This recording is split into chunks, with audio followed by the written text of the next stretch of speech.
Hi ಎಲ್ಲರಿಗೂ. ಇವತ್ತು ರವಾ ದೋಸೆನ ಮಾಡೋಣ. ವಿಡಿಯೋನ ಕೊನೆ ತನಕ ನೋಡಿ. ಹಾಗೆಯೇ ಇಷ್ಟ ಆದರೆ ಲೈಕ್ ಮಾಡಿ, ಕಮೆಂಟ್ ಮಾಡಿ, ಶೇರ್ ಮಾಡಿ. ಹಾಗೆಯೇ ಸಬ್ಸ್ಕ್ರೈಬ್ ಮಾಡದಿರೋರು ಸಬ್ಸ್ಕ್ರೈಬ್ ಮಾಡಿ.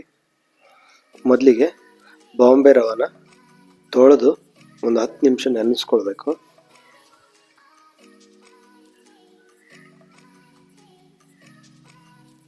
ಇವಾಗ ಅದಕ್ಕೆ ರುಚಿಗೆ ತಕ್ಕಷ್ಟು ಉಪ್ಪನ್ನು ಹಾಕಿ ಚೆನ್ನಾಗಿ ಮಿಕ್ಸ್ ಮಾಡ್ಕೋಬೇಕು.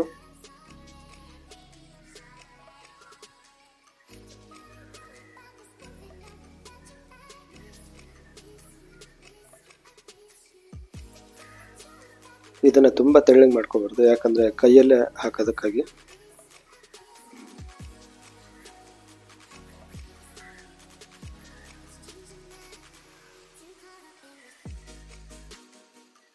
ನೋಡಿ, ಇಷ್ಟಾದರೆ ಸಾಕು. ಆಯಿತು. ಆಮೇಲೆ ಇವಾಗ ಕಾವಲಿಗೆ ಈ ಥರ ಕಲಿಸ್ಕೊಂಡಿರೋ ರವಾನ ಈ ಥರ ಹಾಕ್ಕೊಂಡ್ರೆ ಆಯಿತು. ಎಷ್ಟು ತೆಳಗಬೇಕು ಅಷ್ಟು ತೆಳಗೆ ಹಾಕ್ಕೋಬೋದು. ಅದನ್ನ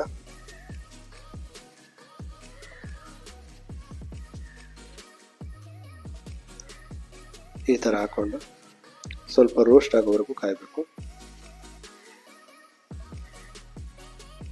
ತುಂಬ ಚೆನ್ನಾಗಿರುತ್ತೆ ದೋಸೆ ಇದು. ಇದು ಈರುಳ್ಳಿ ಚಟ್ನಿ ಜೊತೆಗೆ ತುಂಬ ಟೇಸ್ಟ್ ಆಗುತ್ತೆ. ಒಮ್ಮೆ ಟ್ರೈ ಮಾಡಿ. ಹಾಗೆಯೇ ಟೇಸ್ಟ್ ಹೇಗಿತ್ತು ಅಂತ ಕಮೆಂಟ್ ಮಾಡಿ.